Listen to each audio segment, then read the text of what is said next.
नक्सा कोर्नलाई त कहाँबाट सुरु गरौँ भनेर चाहिँ कन्फ्युज हुने, भिर पहरासँग पैठे जोरी खेलेर सपना साकार पार्नुको अर्कै कथा हुने रहेछ। सुरुवात यो केवल एउटा भिरालो रुख र अप्ठ्यारो पहाडी डाँडा मात्र थियो, जहाँ सामान्य मानिसले पाइला टेक्न पनि सोच्नु पर्थ्यो। तर जहाँ अरूले कठिन भिर मात्र देखे, त्यहाँ हामीले सुन्दर सम्भावना देख्यौँ। मेसिन र मानिसको पसिना एकाकार गराउँदै भिरालो डाँडालाई काट्नु र खार्नु पहिलो ठुलो परीक्षा थियो। धरातल सम्याउनु, पहिरोको जोखिमबाट जोगाउन बलियो ढुङ्गे पर्खाल उठाउनु र तहमा जग गाड्नु अति नै जोखिमपूर्ण थियो। भिरको बाटोमा भारी निर्माण सामग्री, फलामको ठुलो फ्रेम र सिमेन्ट पुर्याएर अग्लो ठाउँमा संरचना खडा गर्नु हरेक दिन एउटा नयाँ चुनौती बन्थ्यो। कडा मेहनत, रात दिनको खटाइ र दक्ष कालीगढहरूको निरन्तर प्रयासपछि त्यो भिरालो डाँडाको रूप फेर्न थाल्यो। जगबाट उठेको गारोहरू, आकर्षक ए फ्रेम संरचना, मेटलका फ्रेमहरू अनि मिलाएर बनाएका सिँढी र वालहरू, यो सबै केवल फलाम र सिमेन्टको संरचना मात्र होइन। यी त हाम्रो अदम्य हिम्मत, लगनशीलता र अर्थक मेहनतको जीवन्त प्रमाण हुन्। भिरलाई सम्याएर सपनाको जग बसाउनु चान्चुने कुरा थिएन, तर जब निरन्तरताको पसिनाले आकार लिन्छ, तब प्राप्त हुने खुसीको कुनै मूल्य हुँदैन। हाम्रो यो कठिन यात्रा र परिवर्तन तपाईँलाई कस्तो लाग्यो? प्रतिक्रिया दिनुहोला।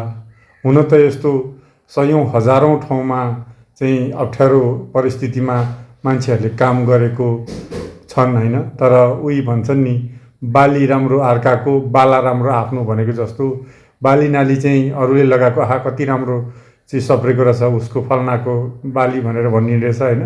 बालबच्चा चाहिँ आफ्नो जस्तो सुकै नराम्रो भए पनि अरूको भन्दा आफ्नो राम्रो हुने रहेछ होइन। अब हामीले एउटा साधारण प्रयास गरेर चाहिँ यो अवस्थामा यो डाँडोलाई ल्यायौँ होइन। र यो एउटा चाहिँ कस्तो भने हामीले चाहिँ गरेको मेहनत बस एउटा साथीहरूको चाहिँ नजरमा चाहिँ के कस्तो रहेछ भनेर हेर्न बुझ्न खोजेका हौँ होइन। यो एउटा साधारण निर्माण हो, योभन्दा हजारौँ गुणा अप्ठ्यारो, हजारौँ गुणा गाह्रो, हजारौँ गुणा अचम्मित पार्ने चाहिँ कार्यशैलीहरू, कामहरू भएका छन्, नभएका होइन।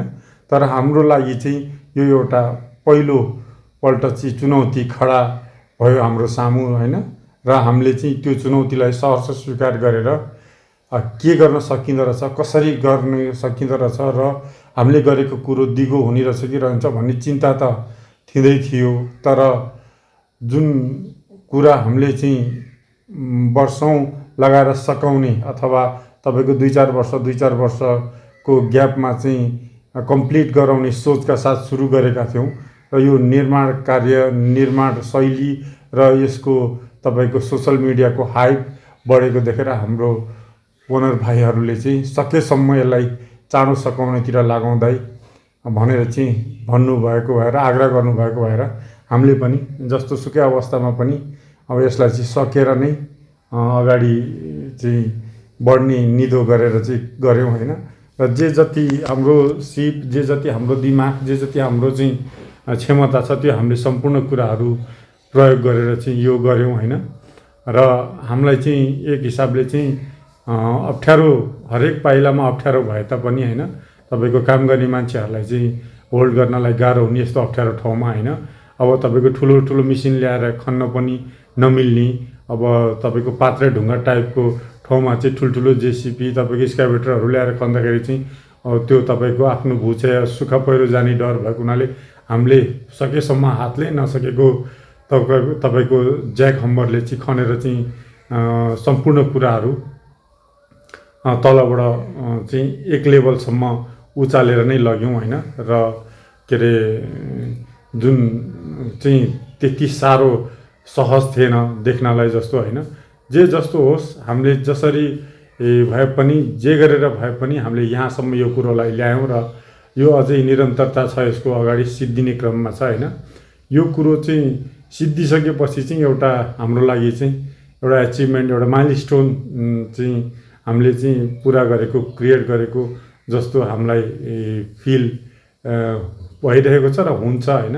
र हामी चाहन्छौँ यो ठाउँमा चाहिँ सबैजना आएर चाहिँ मनोरञ्जनात्मक कुराहरूमा चाहिँ हरेक चिजहरू उपलब्ध होस्। उनीहरूलाई चाहेको उनीहरूको चाहिँ जुन एउटा इच्छा लिएर चाहिँ उनीहरू तपाईँको आफ्नो ठाउँभन्दा बाहिर चाहिँ घुम्न र तपाईँको चाहिँ दिन बिताउन आउँछन्, त्यो कुरोको लागि चाहिँ यो एप्पल रिसोर्टमा प्रवेश गरेर निक्लिन्जेलसम्म चाहिँ उनीहरू यति खुसी भएर चाहिँ अगाडि बढुन्, यति चाहिँ तपाईँको चाहिँ रमाएर उनीहरूले आफ्नो जिन्दगीको चाहिँ एउटा अविस्मरणीय क्षण यहाँ चाहिँ बिताएर गएको जस्तो महसुस गरोस् भन्ने हाम्रो चाहना होइन।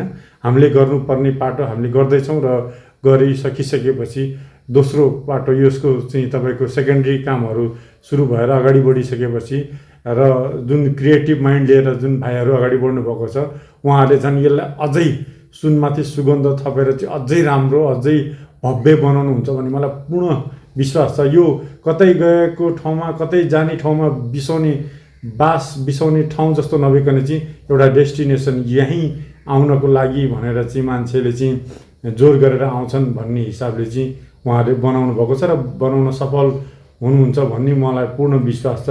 त्यसैले हाम्रो एप्पल रिसोर्टलाई अझ माया गरिदिनु होला। धन्यवाद।